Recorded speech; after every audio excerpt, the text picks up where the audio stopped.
What's up guys? Welcome sa akin channel.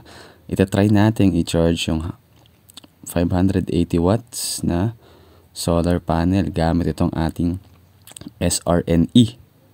So nakita ko after almost a week of using itong ating SRNE na 40 amps ay kayang-kaya yung 580 watts na solar panel.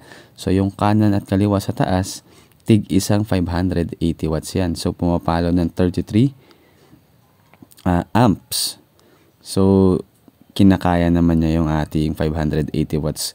Kasi medyo oversize tayo ng 30 watts. Kasi 550 watts yung maximum ng ating solar charge controller. So ayan, ang gamit kong battery ay lithium. Nasa 480 amp hour na 12.8 nominal voltage. So yung nasa baba, yan yung aking 360 na solar panel. So total niyan ay nasa 1.5 kilowatt na solar panel sa taas. Yung charge niya ay 480 amp hour. Okay? So makikita natin na pumapalaw yung isang, ito minonitor ko lang yung isang solar charge control, ay isang solar charge controller. Minomonitor ko yung charge ng panel, umaabot siya ng 500 watts, minsan umaabot siya ng 520 watts.